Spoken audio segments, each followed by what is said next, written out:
અમદાવાદના એલિસબ્રિજ વિસ્તારના ગાંધીકુંજ સોસાયટીમાં એક મહિલાના મૃત્યુ અંગે તેમના સગા તેમજ માતા પિતાના કહેવા મુજબ તેમની દીકરીની હત્યા કરી દેવામાં આવી હોવાના આક્ષેપ કરવામાં આવ્યા છે। સમગ્ર ઘટનામાં ઘણા સમય પહેલા યુવતીના લગ્ન ગાંધીકુંજ ખાતે રહેતા મુકેશભાઈ જયરાજભાઈ વાઘેલા સાથે થયા હતા। સાસરિયાના ત્રાસથી ઘણા સમયથી ઝઘડા ચાલતા હોવાનું જણાવતા મૃતકના પિતા જયંતિભાઈનું કહેવું છે કે તેઓ પોતાની દીકરીને માનસિક ટોર્ચર કરતા હતા અને તેમનું મૃત્યુ નિપજાવ્યાના ગંભીર આક્ષેપો કરવામાં આવ્યા છે। ગઈ રાત્રિના સમયે બનાવ બનવા પામ્યો હતો। હાલ મૃતકના પરિવારજનો પીએમ ખાતે એકત્ર થઈ ડેડ બોડીની રાહ જોઈ રહ્યા છે અને યોગ્ય ન્યાયની માંગણી કરી રહ્યા છે। જોવાનું એ રહ્યું કે પોલીસ દ્વારા શું કાર્યવાહી કરવામાં આવે છે। સત્યડી ન્યૂઝ અમદાવાદ।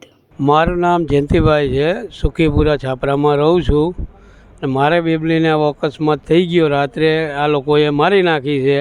અમને સવારે વહેલા 5 સાડા 5 ખબર ફોન કરીને કીધું। અમે ગયા તો એક ફેરે બતાવીને પછી અમને અંદર જવા દીધા નથી।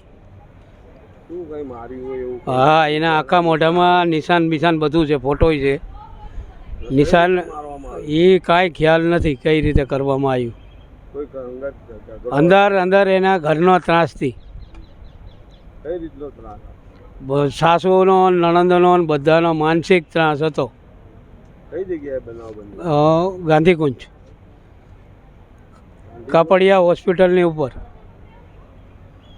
શું આપને અપેક્ષા છે ન્યાયતંત્ર? આ લોકોને કડકમાં કડક કાર્યવાહી કરીને સજા દેવડાવી છે આપણે।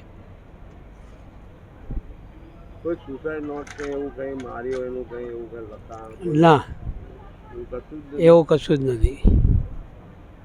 બાપી લોકોએ તમે મારી નાખી। મારી છોકરી પાસે જે મંગાવ્યું મેં એને આપ્યું। હું રવિવારે મારી છોકરી આટલું એસી લેવા જવાની હતી। એને લાખ રૂપિયાની ફોરવીલ લેવી હતી, હું લાખ રૂપિયા વ્યાજે લઈને એને દેવાની હતી, પણ મારી છોકરીને મારી નહોતી નાખવી। મારી છોકરી મારી યાર વાત નો કઈ ઘરમાં 8:30 બધા ભેગા થઈને એને મારતા હતા। મેં કીધું મારી મને કાંઈ કહેતો કરી એ મમ્મી હું તને પછી ફોન કરીશ। કોકે એના હાથમાંથી ફોન લઈ લીધો। મારી છોકરી કોઈ દી મને ફોન પૂરો કાપે નહીં, મારી યારે પૂરી વાત કરે। મારી છોકરી મને એમ કંઈક મમ્મી તને હું પછી ફોન કરું।